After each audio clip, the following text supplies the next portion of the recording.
장사를 하면서 제일 힘든 게 뭔가요? 대한민국 치킨 공화국의 모든 사장은 한결같이 대답할 것이다. 사람 관리죠. 배달이나 주방이나 모두 사람 구하는 것이 일단 어려웠다. 그리고 사람을 구한다고 해도 허구한 날 지각하거나 안 나오는 경우가 태반이었다. 보통 채용 공고를 올리면 몇 명에게 연락이 온다. 문자나 전화로 월급, 퇴근 시간 등 그쪽에서 궁금한 것을 물어본 뒤 면접 시간을 잡는다. 그런데 면접 약속을 하고도 바람 맞히는 경우가 절반은 됐다. 면접을 본 뒤 마음에 들어서 다음날 출근하라고 한다. 그런데 출근 시간이 넘도록 오지 않는다. 전화를 해도 받지 않는 것은 물론이고 문자도 답이 없다. 이런 경우를 수없이 겪었다. 출근을 해도 마음을 놔서는 안 된다. 며칠 일하다가 어느 날 문자가 하나 날아온다. 저 사정이 있어 그만둘래요. 그나마 문자라도 주는 사람은 다행이다. 전화 한 통, 문자 한 줄 없이 감감무소식인 사람도 한둘이 아니다. 두세 달 정도 가게에서 일한 사람도 마찬가지였다. 어느 날 갑자기 바람과 함께 사라졌다. 오래 장사를 해봤다는 사람도, 말끔하고 반듯한 인상의 사람도 어느 누구 예외가 없었다. 끝마무리를 하면서 기본 상식을 지키며 그만두는 사람은 손꼽을 정도였다. 왜 그런 걸까? 물론 이유가 있다. 이른바 배달시장, 치킨업계의 특성 때문이다. 우선 이 시장은 일자리는 넘치고 사람은 모자란다. 일자리 부족이라는 말이 무색할 정도로 여기저기에서 사람 구하느라고 난리인 시장이다. 배달의 민족의 치킨 공화국인 나라에서 치킨집뿐 아니라 야식집, 도시락집, 패스트푸드까지 배달 인력을 구하는 곳은 정말이지 많다. 물론 주방 인력도 마찬가지다. 여기 있는 사람들은 집시처럼 깃털처럼 여기저기 떠돌아다닌다. 이 가게 너무 바쁘네. 오늘로 빠이빠이. 옆 야식집에서 얼마 더 얹어준다는데 그쪽으로 옮길래요. 몇 마디 물어보고 채용이 결정되는 매우 유연한 고용시장이다. 그래서 일했던 곳을 물어보면 길어야 3, 4개월에 불과했다. 여기서 석 달, 저기서 한 달 이런 식이다. 수틀리면 그만두는 시장이 바로 치킨 시장인 셈이다. 두 번째, 불규칙한 생활 때문이다. 보통 근무 시간은 낮 12시에 시작해 밤 12시에 일이 끝난다. 일주일에 한 번 쉬기 때문에 개인 시간을 갖기가 힘들다. 마음을 독하게 먹고 오로지 돈만 벌겠다는 각오 아니면 견디기 힘든 근무 조건이다. 대개 20대나 많아야 30대 중반인데 그 나이가 제일 놀기 좋은 나이가 아닌가? 사장님, 저 어제 술을 많이 마셔서 속이 안 좋아 오늘 못 나가요. 이런 문자라도 던져주면 친절한 직원시다. 술 냄새를 풀풀 풍기면서 출근하는 직원도 있다. 이럴 경우 절대로 배달을 시키지 않았다. 사고 위험도 있고 주문한 고객들에게 큰 신뢰이기 때문이다. 술만이 아니다. PC방이나 만화방에서 아침까지 노는 경우도 많았다. 생활 자체가 느슨하고 즉흥적인 삶이다 보니 정말 직원 통제가 힘들었다. 토요일이었다. 주말 장사가 매우 중요한데 배달 직원이 출근하지 않았다. 그 친구의 전화기는 꺼진 상태였다. 주문 전화는 연달아 오고 몇 건은 취소할 수밖에 없었다. 도저히 안 되겠다 싶어 그 직원 집으로 찾아갔다. 출퇴근용으로 제공했던 가게 오토바이가 떡하니 집 앞에 세워져 있었다. 전화기는 꺼져 있고 몇 층이 집인지 몰라 급한 김에 아무개 라고 온 동네가 떠나가게 큰 소리로 이름을 불렀다.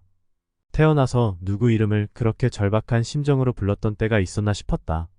그렇게 부르고 또 불렀다. 10여 분쯤 지났을까? 3층에서 그 친구가 눈을 비비며 문을 열고 나왔다. 앗, 사장님 여길 어떻게 알고?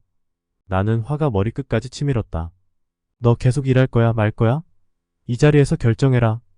아침까지 게임하다가 그만 잠이 들어서 얼른 나갈게요. 씩씩거리며 가게로 돌아오다 나도 모르게 웃음이 터져나왔다. 아, 이게 웬일이니?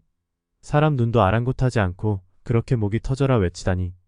길 한복판에서 나는 눈물이 나올 정도로 웃었다. 아, 정말 끝이 없구나. 배달의 막장은 치킨 가게라는 생각마저 들었다. 세 번째 이유는 날씨가 좌우하는 일자리라서 그렇다. 배달은 3D 업종이다. 비가 오는 날은 사고가 많이 난다. 길은 미끄럽고 교통체증이 대단한 데다 앞도 잘 보이지 않기 때문이다. 게다가 겨울은 어떤가? 칼바람은 얼굴을 에이고 맹추위는 아무리 두꺼운 패딩을 입어도 무섭게 스며든다. 한마디로 고통스럽다. 거기에 눈까지 내린다면?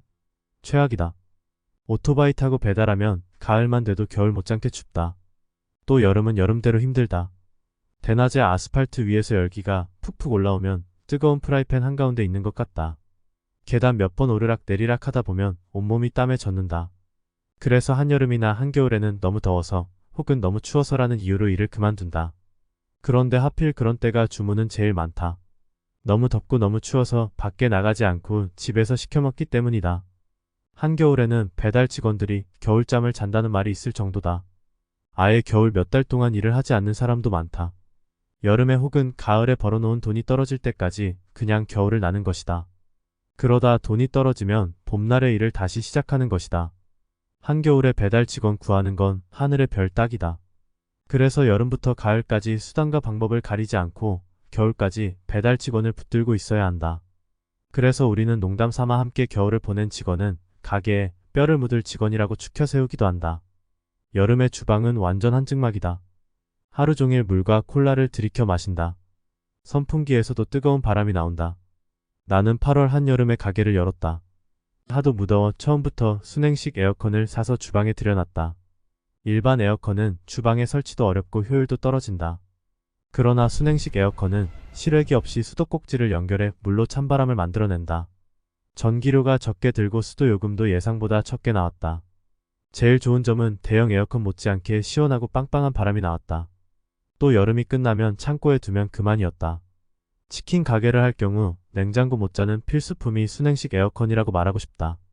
네 번째 이유는 직원끼리의 마찰이다. 배달 직원끼리 싸우는 경우도 있지만 배달대 주방의 갈등도 있다. 국회 안에서 여당과 야당이 싸우듯 치킨집에서는 배달당 대 주방당의 기싸움이 만만치 않다. 새로 들어온 30대 초반의 남자 직원. 돈가스집과 경양식집에서 3년 동안 일했지만 치킨집은 처음이라고 했다. 같이 배우면서 하자고 나와 주방이모가 붙어서 이것저것 가르쳤다. 그런데 어느 날 주방이모 목소리가 들렸다. 하이고마, 내 못 산다. 안 바쁘면 좀에 청소도 하고 그래야지 왜 등신같이 서 있노?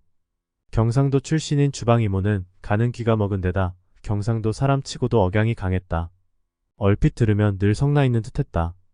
뻘쭘하게 서서 그 친구는 행주로 여기저기 닦는 신용을 했다. 잠깐 사장님 이야기 좀 하더라고요. 화가 치미니 그의 어조가 완전 고향인 전라도 말씨로 변해 있었다. 나가 정말 하이고 징에서 일 못 해먹겠구만요 잉.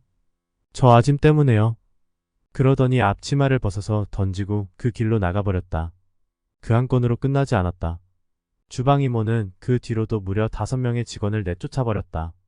새 직원이 들어오면 일단 기싸움을 시작했다. 누가 먼저 승기를 잡는가? 그들만의 리그였다. 이렇게 해라, 왜 못하니, 저렇게 해라 하면서 고음에다 강한 경상도 악센트로 쏘아붙이니? 하루도 편한 날이 없었다. 그러면 요새 젊은 친구들은 즉각 반발했다. 아니, 내가 주방실장을 몇 년이나 했는데 당신이 뭘 안다고 날 가르쳐? 당신 나이가 몇 살인데 나한테 이래? 나는 중간에서 조정을 하기도 하고 설득도 했다. 그런데 쉽지 않았다. 물론 주방이모의 잔소리도 이유는 있었다. 내가 하고 싶은 지적을 대신 해주기도 했다. 하지만 선을 확실히 그을 필요가 있었다. 이모 앞으로 새 직원은 제가 가르치게요. 그러니까 마음에 안 들면 그냥 저한테 넘기세요. 이런 말일수록 짧게 하는 것이 좋다. 그렇게 구획 정리를 해주니 갈등이 수면 아래로 내려갔다. 배달 직원들끼리도 갈등이 장난 아니다. 주문한 것이 나오면 순번대로 배달을 다녀온다. 배달 직원들끼리 이번에는 누구 차례라면 알아서 준비한다. 그런데 배달이 나올 때가 되면 화장실에 가거나 아니면 밖에서 담배를 피우면서 통화하거나 그런 것 때문에 순번이 아닌 다른 직원이 배달을 다녀오는 경우도 있다. 이런 일들이 쌓이면 배달 직원 간 분위기가 좋을 리 없다. 이런 일도 있었다. 가게에 있던 직원이 나에게 다른 직원 뒷담화를 신나게 했다. 나는 무심코 그러냐? 한마디 하고 입을 다물었다. 그런데 며칠 후 그때 배달 나갔던 직원이 사장님, 저한테 불만 많다고 하셨다면서요? 하고 되물었다. 나는 기가 막혀 할 말을 잃었다. 10평 남짓한 그 가게도 또 하나의 전쟁터이자 사회의 축소판이었던 것이다.